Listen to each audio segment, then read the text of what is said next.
नमस्कार दोस्तों, स्वागत है आपका एक बार फिर से हमारे चैनल फार्मेसी ज्ञान में।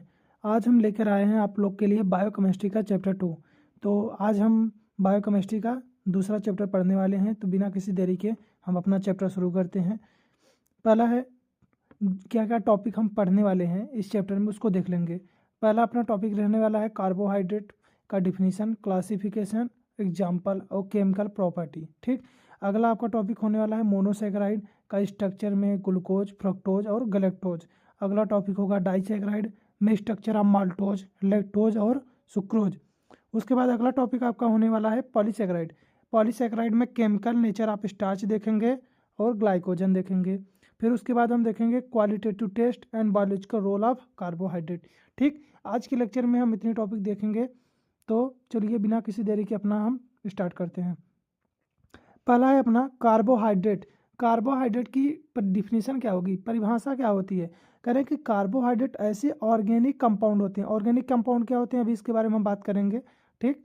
कार्बोहाइड्रेट ऐसे ऑर्गेनिक कंपाउंड होते हैं जो पॉलीहाइड्रोक्सी एल्डिहाइड या पॉलीहाइड्रोक्सी कीटोन होते हैं। पॉलीहाइड्रोक्सी एल्डिहाइड क्या होते हैं, पॉलीहाइड्रोक्सी कीटोन क्या होते हैं, इसके बारे में भी अभी हम देख लेंगे। ठीक। या ऐसे पदार्थ होते हैं जो हाइड्रोलिसिस पर एल्डिहाइड ग्रुप या कीटोन ग्रुप उत्पन्न करते हैं। हाइड्रोलिसिस का मतलब होता है वाटर से रिएक्शन कराना, यानी वाटर से रिएक्शन कराने पे वो क्या एल्डिहाइड ग्रुप दे देंगे या कीटोन ग्रुप दे देंगे। एल्डिहाइड ग्रुप का मतलब होता है ऐसे ग्रुप जिसमें क्या हो, जिसकी फंक्शनल ग्रुप क्या हो, CHO हो, क्या हो, CHO। और कीटोन ग्रुप ऐसे होते हैं जिसमें C के साथ डबल बॉन्ड क्या हो, O हो, तो इसको हम कीटोन कहते हैं। ठीक। देखो पहले देख लीजिए ऑर्गेनिक कंपाउंड क्या होते हैं। ये अपना ऑर्गेनिक कंपाउंड क्या होता है, देखिए कार्बोहाइड्रेट को ऑर्गेनिक कंपाउंड कहा जाता है क्योंकि इनमें मुख्य रूप से कार्बन के साथ साथ हाइड्रोजन और ऑक्सीजन भी होते हैं, इसलिए ऐसे कंपाउंड को हम ऑर्गेनिक कंपाउंड कहते हैं। ठीक। पॉलीहाइड्रोक्सी एल्डिहाइड क्या होता है, पॉलीहाइड्रोक्सी देखिए पॉली का मतलब होता है अनेक, हाइड्रोक्सिल का ग्रुप का मतलब होता है OH। ठीक। इसका मतलब है कार्बोहाइड्रेट के मॉलिक्यूल में अधिक यानी एक से अधिक OH ग्रुप पाए जाते हैं। यही OH ग्रुप कार्बोहाइड्रेट को वाटर सोल्यूबल बनाते हैं। यानी जो OH ग्रुप पाया जा रहा है इसी OH ग्रुप के कारण यानी हाइड्रोक्सिल ग्रुप के कारण जो भी कार्बोहाइड्रेट होता है वो पानी में आसानी से घुल जाता है। ठीक। एल्डिहाइड और कीटोन क्या होते हैं, एल्डिहाइड ग्रुप CHO और ketone group C double bond O। ठीक, यानी CO। यही कार्बोहाइड्रेट में एल्डिहाइड ग्रुप है तो उसे एल्डोज शुगर, और अगर कार्बोहाइड्रेट में कीटोस ग्रुप है, क्या है, कीटोस ग्रुप है, तो उसे हम कीटोस शुगर कहते हैं। ठीक। एल्डिहाइड ग्रुप में अगर कार्बोहाइड्रेट में एल्डिहाइड ग्रुप है तो एल्डोज शुगर, अगर कार्बोहाइड्रेट में कीटोस ग्रुप है तो उसे कीटोस शुगर कहते हैं। ठीक, यहाँ तक आप लोग को समझ में आ गया। अगला जो उसमें टर्म था हाइड्रोलिसिस। हाइड्रोलिसिस देखिए क्या होता है, करें कि हाइड्रोलिसिस पर एल्डिहाइड या कीटोन देना, यानी कुछ कार्बोहाइड्रेट ऐसे होते हैं जो डायरेक्ट एल्डिहाइड या कीटोन नहीं दिखाते हैं, मतलब उनमें डायरेक्ट एल्डिहाइड या कीटोन का ग्रुप नहीं दिखाई देगा, लेकिन जब उन्हें हाइड्रोलिसिस यानी जल से रिएक्शन, वाटर से रिएक्शन कराया जाएगा तो एल्डिहाइड या कीटोन ग्रुप तब हमको दिखाई देगा, यानी एल्डिहाइड और कीटोन ग्रुप हमको प्राप्त होगा। ठीक। एग्जाम्पल के लिए देखिए, जैसे ग्लूकोज एक बना है कार्बोहाइड्रेट, एक होता है अपना फ्रक्टोज, हम जानते हैं। ग्लूकोज जो कार्बोहाइड्रेट है इसमें जो अपना ग्रुप है वो कौन सा है, एल्डिहाइड, यानी ग्लूकोज के स्ट्रक्चर में हमको क्या देखने को मिलेगा, CHO, और इसलिए इसे एल्डोहेक्सोज कहा जाता है। जबकि फ्रक्टोज के स्ट्रक्चर में हमको क्या देखने को मिलेगा, C डबल बॉन्ड O, तो इसलिए इसे क्या बोलते हैं, इसको कीटोस हेक्सोस कहा जाता है, यानी कीटो हेक्सोस, यानी इसमें क्या मिलता है, कीटोन ग्रुप मिलता है, जबकि ग्लूकोज में क्या मिलता है, हम जानते हैं एल्डिहाइड यानी ग्रुप, यानी एल्डोज ग्रुप मिलता है। ठीक, यहाँ तक आप लोग को समझ में आ गया हो। आगे बढ़े, आगे देखिए जनरल फार्मूला। जो कार्बोहाइड्रेट है इसका जनरल फार्मूला क्या होता है, यानी सामान्य सूत्र क्या होता है। देखिए जो यहाँ बॉक्स है, बॉक्स का मतलब यहाँ पे EN होगा, क्या होगा, EN। ठीक, यहाँ पर क्या होगा, इसका मतलब EN होगा। तो अधिकांश कार्बोहाइड्रेट का सामान्य सूत्र CnH2O का होल, यानी CnH2O का होल N। तो N का मतलब होता है नंबर्स ऑफ कार्बन एटम या नंबर्स ऑफ एटम। देखिए N मान लीजिए अगर हम 6 रखते हैं तो C6H12O6, C6H12O6 क्या हो जाएगा, ग्लूकोज। फ्रक्टोज क्या हो जाएगा, C6H12O6। राइबोस क्या होगा, H10O5। अगर हम N की संख्या 5 रखेंगे तो 5 यहाँ हो गए, 5 से इधर 2 मल्टीप्लाई क्या हो जाएगा CH10, और O फिर 5 से मल्टीप्लाई हुआ क्या होगा 5 हो जाएगा। ठीक, एक्सेप्शन देख लीजिए, डीऑक्सीराइबोज, डी मतलब होता है डिलीशन या रिमूवल, ऑक्सी मतलब होता है ऑक्सीजन, यानी ऑक्सीजन का रिमूवल क्या कहलाएगा डीऑक्सी, और राइबोज का मतलब होता है राइबोज जिसमें 5 कार्बन कंपाउंड हो। ठीक, यानी यहाँ ऑक्सीजन कम है इसलिए फार्मूला फॉलो नहीं करता है। ठीक, इसका जो फार्मूला C5H10O4 होता है। ये समझिए ग्लूकोज का और फ्रुक्टोज का जो फार्मूला है सेम है, तो डिफरेंस में किस में आएगा फंक्शनल ग्रुप में। फंक्शनल ग्रुप में कैसे, इसमें जो होगा अपना CHO होगा, जबकि फ्रुक्टोज में अभी हमने क्या देखा था C डबल बॉन्ड O होगा। ठीक, इसमें डिफरेंस आ जाएगा। यहाँ तक समझ में आया। अब देखिए हम देखेंगे क्लासिफिकेशन, कार्बोहाइड्रेट का क्लासिफिकेशन देख लीजिए, यानी कम्प्लेक्सिटी के बेसिस पे, जटिलता के आधार पर क्लासिफिकेशन ऑफ कार्बोहाइड्रेट। देखिए पहले कॉम्प्लेक्सिटी होती क्या है, जटिलता क्या होती है। कार्बोहाइड्रेट मॉलिक्यूल कितना सिंपल या कितना कॉम्प्लेक्स है, उसमें कितनी मोनोसेक्राइड यूनिट होती हैं, इसके आधार पर कार्बोहाइड्रेट को 3 मुख्य वर्गों में बांटा गया है। मोनोसेक्राइड यूनिट क्या होती हैं अभी इसके बारे में हम देख लेंगे। मोनोसेक्राइड यूनिट का मतलब होता है ऐसे शुगर कंपाउंड जो कि क्या है जिसमें एक ही यूनिट हो, यानी वो सिंपल स्ट्रक्चर होंगे, उसमें दूसरा कोई कार्बोहाइड्रेट नहीं होगा, जैसे ग्लूकोज, फ्रक्टोज, गैलेक्टोज। ठीक, ऐसे सेक्राइड यानी ऐसे शुगर के मॉलिक्यूल को क्या कहते हैं हम मोनोसेक्राइड यूनिट कहते हैं। देखिए कार्बोहाइड्रेट में सिंपल कार्बोहाइड्रेट और कॉम्प्लेक्स, सिंपल में एक होगा मोनो, दूसरा होगा ओलिगो, कॉम्प्लेक्स में होगा अपना पॉलीसेक्राइड, कॉम्प्लेक्स में अपना क्या हो जाएगा पॉलीसेक्राइड, कॉम्प्लेक्स में पॉलीसेक्राइड। ठीक, एक एक करके देखेंगे। सिंपल कार्बोहाइड्रेट क्या होता है इसके बारे में देख लीजिए।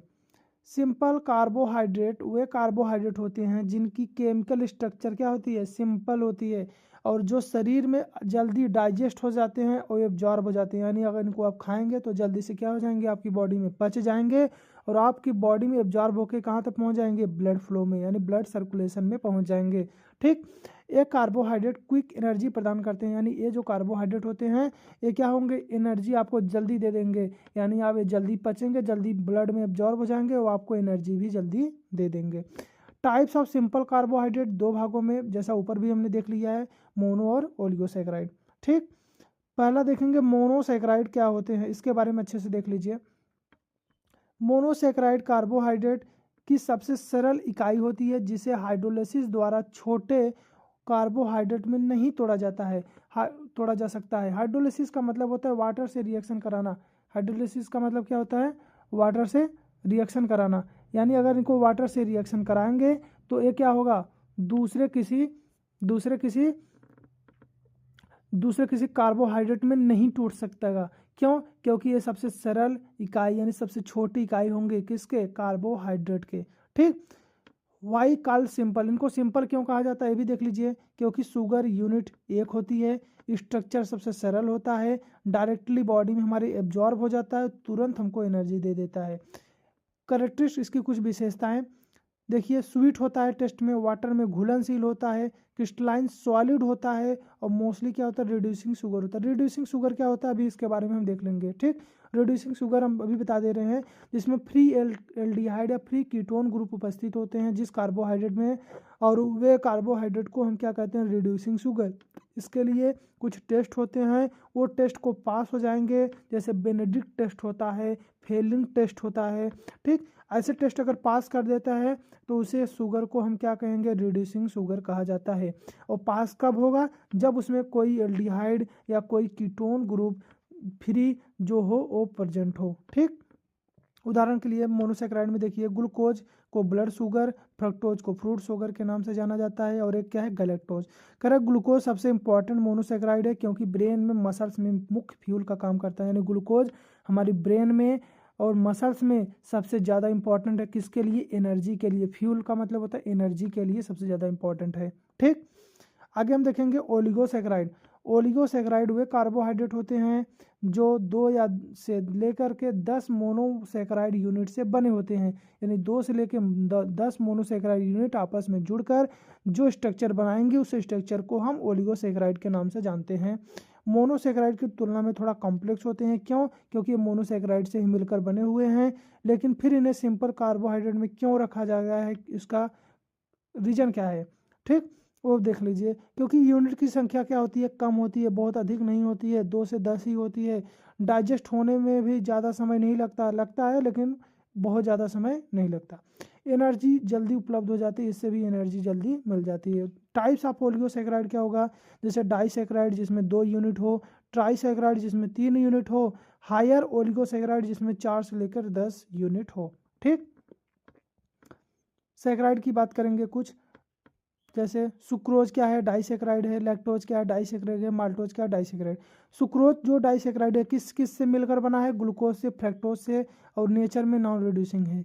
लैक्टोज ग्लूकोज प्लस गैलेक्टोज से मिलकर बना है, नेचर में रिड्यूसिंग है।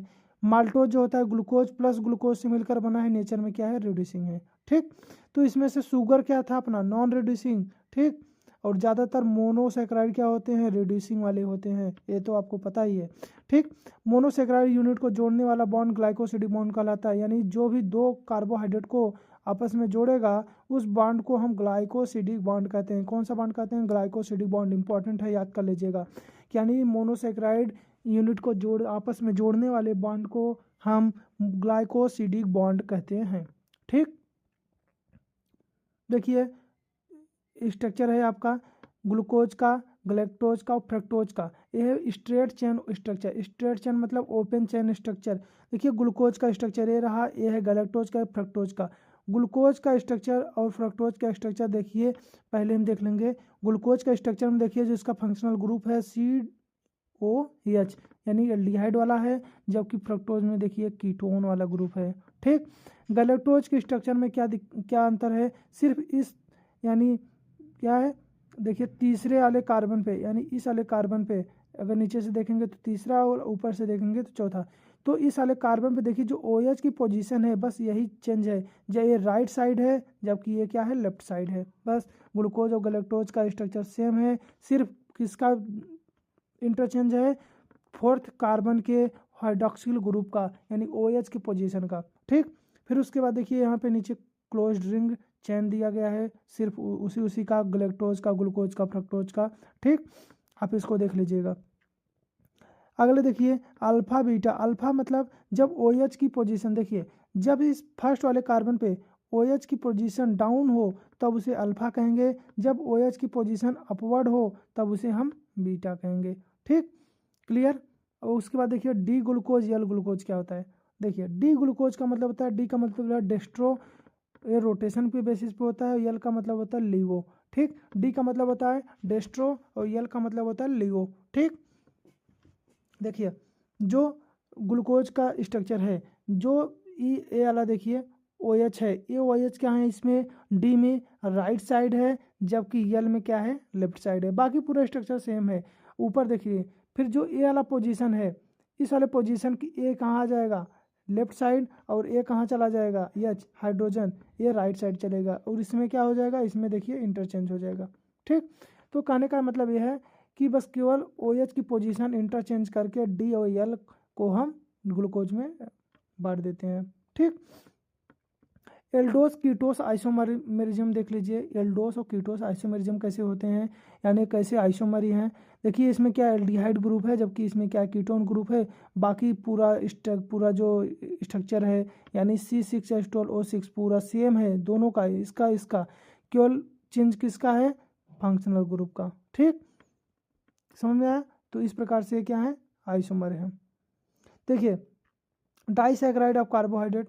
कार्बोहाइड्रेट का डाइसैकेराइड देख लीजिए, किसका स्ट्रक्चर है, माल्टोज का। माल्टोज किससे बना है, ग्लूकोज से और गैलेक्टोज से। तो ये रहा अपना ग्लूकोज, ये रहा अपना ग्लूकोज, ठीक। ग्लूकोज प्लस ग्लूकोज से बना है।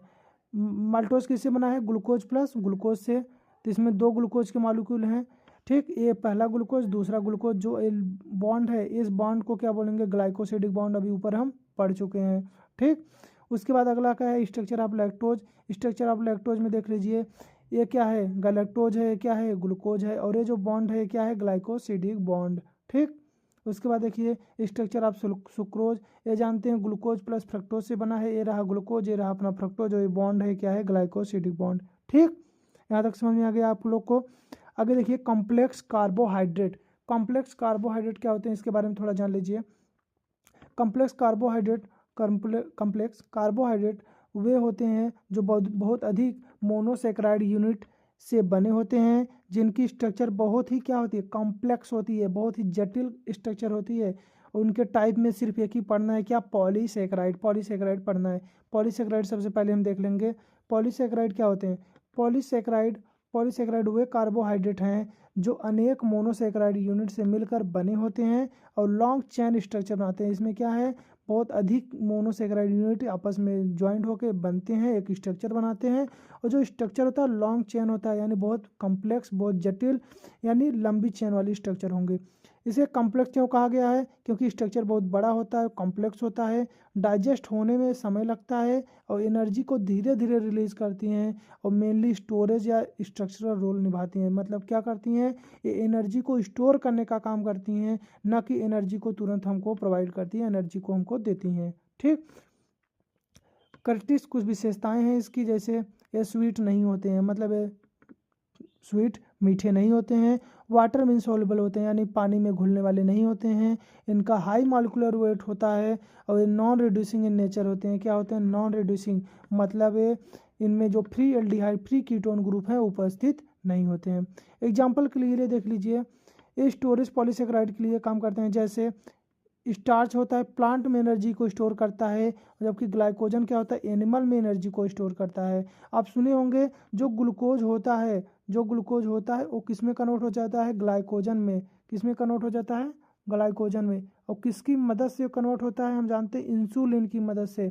जब इंसुलिन की कमी हो जाती है तो हमको क्या हो जाता है, यही ग्लूकोज ग्लाइकोजन में कन्वर्ट नहीं हो पाता और ग्लूकोज की क्या होती है, मात्रा बढ़ने लगती है।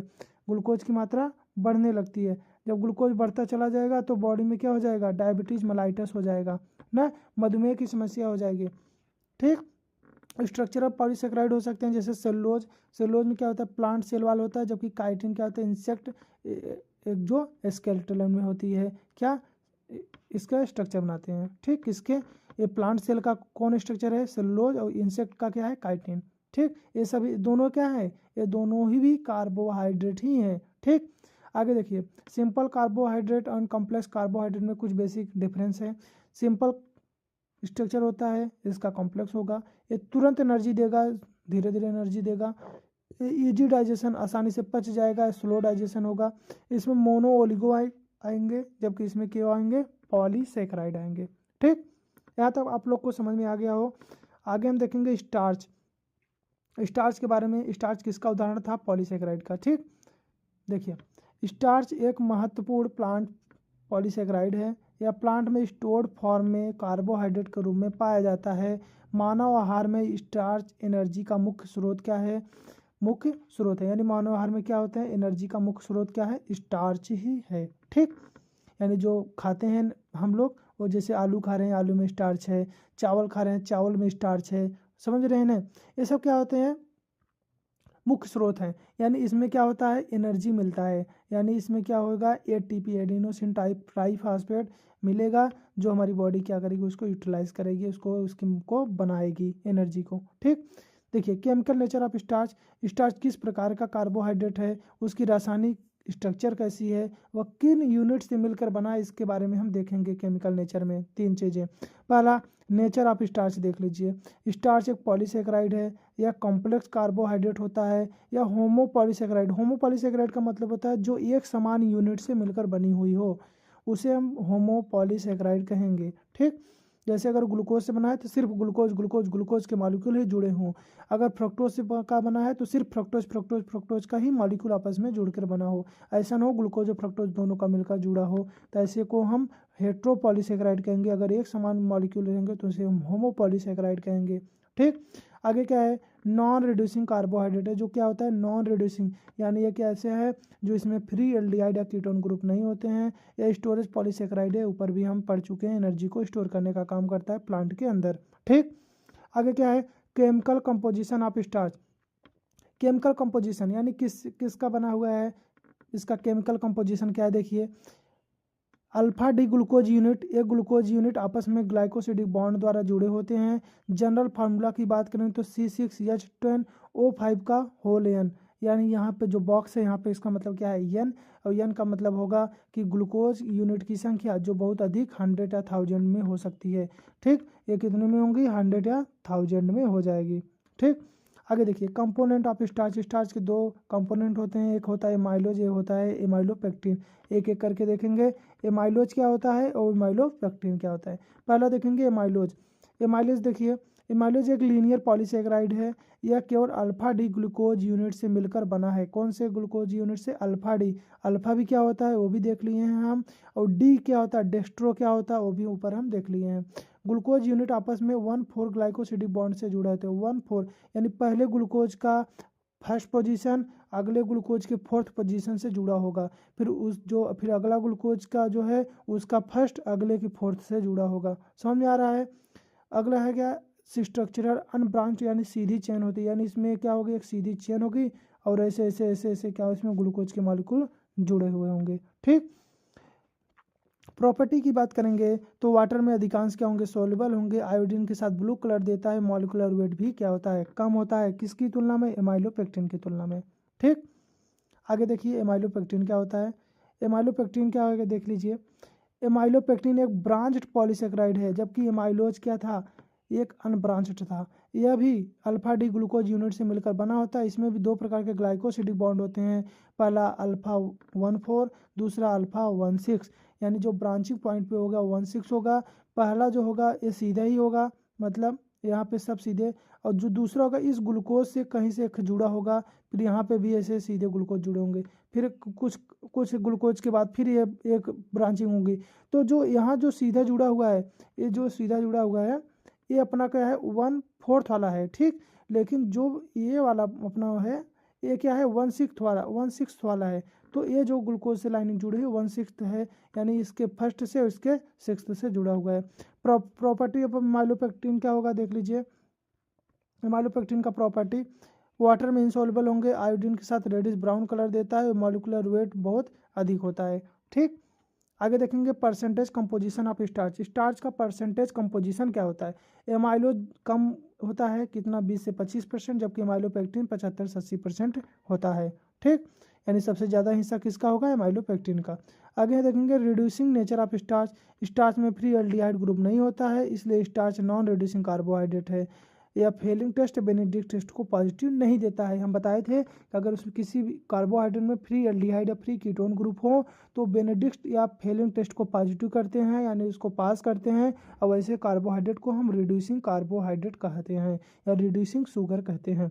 ठीक, आगे देखेंगे हाइड्रोलिसिस ऑफ स्टार्च। स्टार्च का हाइड्रोलिसिस क्या होता है, यानी इनका वाटर से रिएक्शन कराने पर क्या होगा। ठीक, देखिए स्टार्च क्या होगा, डेक्स्ट्रिन में कन्वर्ट हो जाएगा, और डेक्स्ट्रिन किस में कन्वर्ट हो जाएगा, माल्टोज में, माल्टोज कन्वर्ट हो जाएगा ग्लूकोज में। अल्टीमेटली यह स्टार्च पूरा पूरा किस में कन्वर्ट हो जाएगा, ग्लूकोज में कन्वर्ट हो जाएगा वाटर से रिएक्शन कराने पर। ये देखिए आपका स्ट्रक्चर है एमाइलोपेक्टिन का। देखिए जो ये वाला बॉन्ड है ये क्या है, अल्फा 1 ग्लाइकोसिडिक बॉन्ड। ठीक, ये लीनियर वाला है, लेकिन जब ये वाला बॉन्ड है यानी इस ग्लूकोज के मॉलिक्यूल से जब ये जुड़ा हुआ है तो ये 1,4,6 ग्लाइकोसिडिक बॉन्ड, यानी देखिए ए भी 1,4, ए भी 1,4, ए भी 1,4, जबकि ए कौन सा है 1,6 है। समझ में आ रहा है, देख लीजिए 1,4 1,4 1,4 एक लीनियर, लेकिन इससे जो जुड़ा हुआ है क्या है 1,6, ए कौन सा बॉन्ड है 1,6, और ये भी क्या है 1,4 ही है। ठीक, आगे देखेंगे ग्लाइकोजन। ग्लाइकोजन एक अत्यंत महत्वपूर्ण एनिमल पॉलीसेकेराइड है। एनिमल पॉलीसेकेराइड कहने का मतलब है कि ये जानवरों में यानी इंसानों में यानी किसी भी जीवित प्राणी में पाया जाता है। यह एनिमल और ह्यूमन में स्टोर्ड फॉर्म में कार्बोहाइड्रेट के रूप में पाया जाता है। किसके रूप में पाया जाएगा, कार्बोहाइड्रेट के में, और क्या करेगा स्टोर्ड फॉर्म में क्या कुछ स्टोर करेगा, या मुख्य रूप से किस में पाया जाएगा, लीवर और मसल्स में। केमिकल नेचर ऑफ ग्लाइकोजन का क्या देखेंगे, देखिए ग्लाइकोजन किस प्रकार का कार्बोहाइड्रेट है, उसकी रासायनिक संरचना कैसी होती है, वह किन यूनिट व बॉन्ड से मिलकर बना होता है, इसके बारे में हम केमिकल नेचर में देखेंगे। क्लियर। पहला देखिए नेचर ऑफ ग्लाइकोजन। ग्लाइकोजन क्या है, एक पॉलीसेकेराइड है, ऊपर भी हम पढ़ चुके हैं, कॉम्प्लेक्स है पढ़ चुके हैं। होमो पॉलीसेकेराइड क्या है अभी बता दिए, नॉन रिड्यूसिंग क्या है ये भी बता दिए, स्टोरेज पॉलीसेकेराइड है ये भी बता दिए हैं। ठीक, केमिकल कंपोजिशन ऑफ ग्लाइकोजन देखिए, ग्लाइकोजन किसके बना है, अल्फा डी ग्लूकोज से। स्टार्च भी अल्फा डी ग्लूकोज से था, ग्लाइकोजन भी अल्फा डी ग्लूकोज से मिलकर बना है। ग्लूकोज यूनिट आपस में ग्लाइकोसिडिक बॉन्ड से जुड़े होते हैं। जनरल फार्मूला की बात करें तो वही जनरल फार्मूला होने वाला है C6H10O5 का एन, यानी यहाँ एन बहुत बड़ा होता है जो हजारों ग्लूकोज यूनिट को दर्शाता है। इसमें क्या हजारों यूनिट या 1000 यूनिट के ग्लूकोज मॉलिक्यूल हो सकते हैं। स्ट्रक्चर नेचर ऑफ ग्लाइकोजन की बात करें तो स्ट्रक्चर ग्लाइकोजन का हाईली क्या होता है, ब्रांच्ड होता है, या स्टार्च के अमाइलोपेक्टिन से भी ज़्यादा ब्रांच्ड होता है। स्टार्च के अमाइलोपेक्टिन में हम देखे थे 1416 था, ब्रांचिंग पोजीशन थी, उससे भी ज़्यादा इसमें क्या होती है, कॉम्प्लेक्सिटी होती है, उससे भी ज़्यादा क्या होती है, जटिल स्ट्रक्चर होती है इसकी। ठीक, ग्लाइकोसिडिक बॉन्ड इन ग्लाइकोजन में देख लीजिए क्या क्या होता है। इसमें भी वही दोनों बॉन्ड मिलेंगे। पहला अल्फा 1,4 ग्लाइकोसिडिक बॉन्ड जो मेन चेन में पाया जाता है, जो सीधी लाइन में यानी लीनियर पोजीशन में होंगे, जबकि 1/4 के वाले क्या होंगे, ब्रांचिंग पॉइंट पे पाया जाएगा। ठीक, ब्रांचिंग पैटर्न जो इसमें होने वाला है 8 से 10 ग्लूकोज के बाद ये ब्रांचिंग पैटर्न देखने को हमको मिलेगा। इसी कारण ग्लाइकोजन जल्दी सेंसिटाइज होता है, जल्दी ब्रेक डाउन होता है, और इस कारण ग्लाइकोजन का फास्ट एनर्जी रिलीज के लिए आइडियल है। यानी जल्दी अगर एनर्जी चाहिए तो ग्लाइकोजन उसमें क्या करता है, जल्दी बनता है और जल्दी टूट के क्या होता है, एनर्जी दे देता है। ठीक, रिड्यूसिंग नेचर ऑफ ग्लाइकोजन देख लीजिए। ग्लाइकोजन में केवल एक रिड्यूसिंग एंड होता है, बहुत लार्ज मॉलिक्यूल होने पर एक कारण केमिकली नॉन रिड्यूसिंग की तरह बिहेव करते हैं, इसलिए Fehling test Benedict test positive नहीं देते हैं।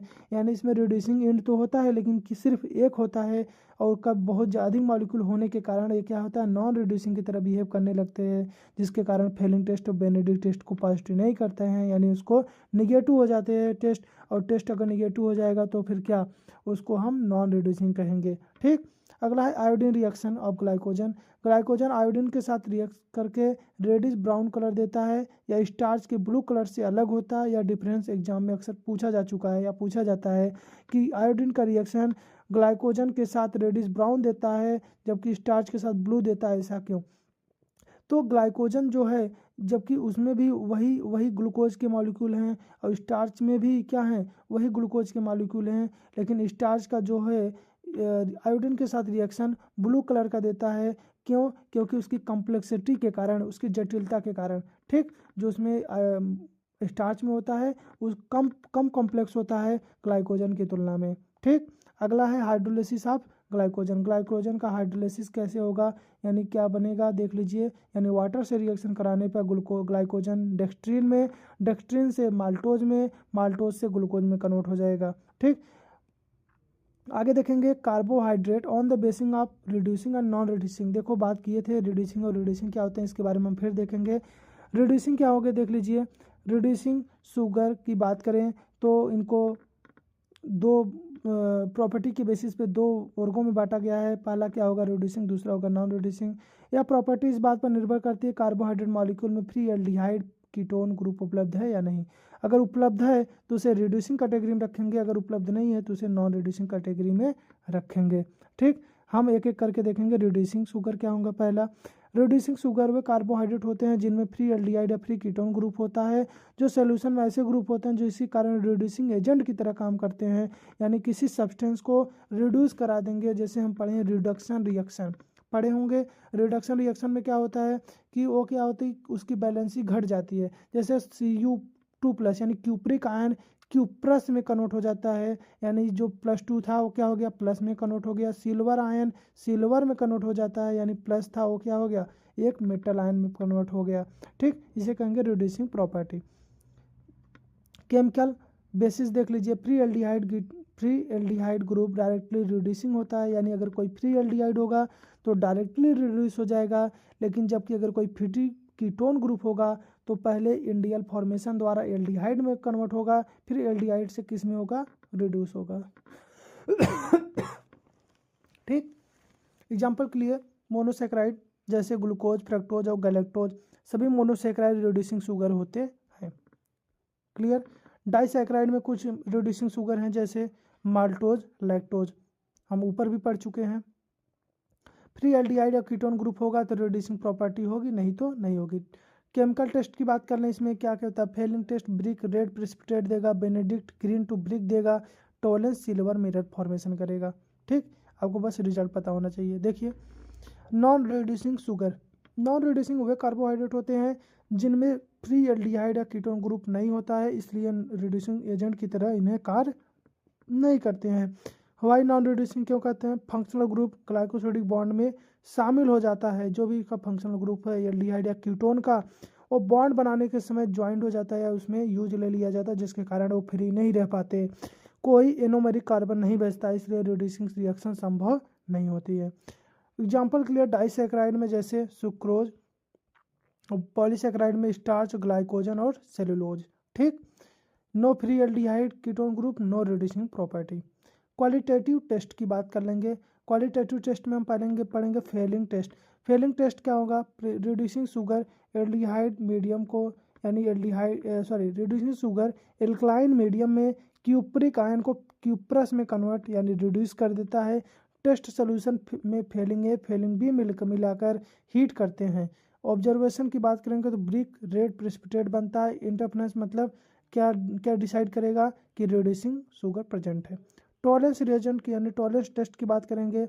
रिड्यूसिंग शुगर एनोमियल सिल्वर नाइट्रेट में उपस्थित होता है और Ag प्लस आयन को मेटालिक सिल्वर में कन्वर्ट कर देता है यानी रिड्यूस कर देता है। प्रोसीजर की बात करेंगे तो टेस्ट सोल्यूशन में टॉलरेंस रिएजेंट डालकर जेंटली हीट करते हैं, उसे धीरे धीरे हीट करेंगे। ऑब्जर्वेशन की बात करेंगे, सिल्वर मिरर या ब्लैक प्रेसिपिटेट दिखाई देता है। इंटरफेरेंस अगर सिल्वर मिरर दिखाई देता है तो उसे हम कहेंगे रिड्यूसिंग शुगर प्रेजेंट है। ठीक, अगला टेस्ट है मॉलिश टेस्ट यानी प्रिंसिपल देख लीजिए। कार्बोहाइड्रेट कॉन्सेंट्रेशन सल्फ्यूरिक एसिड की उपस्थिति में डिहाइड्रेशन होकर फर्फ्यूरल डेरिवेटिव्स बनाते हैं जो अल्फा नेप्थॉल के साथ रिएक्शन करते हैं। प्रोसीजर, टेस्ट सोल्यूशन में मॉलिश रिएजेंट मिलाकर साइड से कंसंट्रेशन H2O डालते हैं। अगर वायलेट या पर्पल रिंग जंक्शन पर बनती है तो मतलब क्या है? इसमें कोई कार्बोहाइड्रेट प्रेजेंट है। ठीक, बायोलॉजिकल रोल की बात करेंगे, फटाफट देख लीजिए कार्बोहाइड्रेट का बायोलॉजिकल रोल क्या होता है। पहला है प्राइमरी सोर्स ऑफ एनर्जी। हम सब जानते हैं कार्बोहाइड्रेट से हमको एनर्जी मिलता है। ब्रेन का मुख्य फ्यूल है, ऊपर भी पढ़ चुके हैं। एनर्जी को स्टोर करके रखता है, प्लांट में स्टार्च, एनिमल में ग्लाइकोजन। स्ट्रक्चरल रोल होता है यानी सेल वाल, प्लांट का सेल वाल सेलुलोज का बनता है और जबकि इंसेक्ट में काइटिन का बना है। हम जानते हैं सेल वाल की तरह काम करेगा यानी स्ट्रक्चरल रोल है। Component of nucleic acid, nucleic acid का कंपोनेंट है। हम जानते हैं न्यूक्लिक एसिड में राइबोज या डीऑक्सीराइबोज शुगर होता है। अगला सेल रिकॉग्निशन और कम्युनिकेशन में यानी सेल को पहचानने में और एक दूसरे से कम्युनिकेट करने में, बातचीत करने में सेल को जैसे ग्लाइकोप्रोटीन, ग्लाइकोलिपिड या सेल सेल इंटरेक्शन में सहायक होते हैं। ठीक, आगे प्रोटीन स्पेयरिंग एक्शन में यानी कार्बोहाइड्रेट के मिलने पर प्रोटीन एनर्जी के लिए उपयोगी होते हैं। क्यों? क्योंकि कार्बोहाइड्रेट आपको मिलेगा तो आप उसे एनर्जी के लिए यूज कर लेंगे तो आपका जो प्रोटीन की एनर्जी है वो आपकी बची रहेगी। ठीक, फैट मेटाबॉलिज्म में भी सहायता करते हैं। कार्बोहाइड्रेट की उपस्थिति में फैट कंप्लीट ऑक्सीडेशन होता है। प्रोटेक्टिव और लुब्रिकेटिंग रोल होता है। म्यूकोपॉलीसेकेराइड ज्वाइंट टिश्यू और लुब्रिकेशन प्रोटेक्शन में सहायक होते हैं। डाइटरी फाइबर्स में जैसे सेलुलोज कार्बोहाइड्रेट डाइजेशन सुधारते हैं और कॉन्स्टिपेशन से रोकते हैं यानी कब्ज से भी हमको रिलीफ देते हैं, आराम देते हैं। ठीक, यहाँ आपका इस चैप्टर खत्म हो गया दोस्तों। आप इसको अच्छे से पढ़ लीजिए, एक बार समझ लीजिए। नोट्स हम आपको दे देंगे, नीचे आपको डिस्क्रिप्शन में आपको नोट्स मिल जाएगा। आप जाके टेलीग्राम से नोट्स को डाउनलोड कर लीजिएगा, आपको लिंक दे दिया जाएगा। तो आप मेहनत से पढ़िए और जो भी हमको पता है, जो भी आपका सिलेबस है बाइलिंगुअल हिंदी इंग्लिश में मिक्स में है, तो आप लोग अच्छे से सिलेबस को कवर करिए, अच्छे से पढ़िए और अब हिंदी इंग्लिश मिक्स करके आप समझिए और लिखिए। क्योंकि एग्ज़ाम में क्या होता है, इंग्लिश अगर कुछ लोग होते हैं यूपी बोर्ड से पढ़े रहते हैं और इंग्लिश लिखने के चक्कर में वो छोड़ देते हैं, आते हुए भी नहीं लिख पाते हैं। तो उन लोग के लिए हम यूजफुल हम समझें कि उन लोग के लिए क्या होगा, हिंदी इंग्लिश मिक्स में देंगे तो अच्छे से समझ भी सकेंगे और एग्ज़ाम में लिख भी सकेंगे। ठीक है, तब तक के लिए पढ़ते रहिए। Bye bye.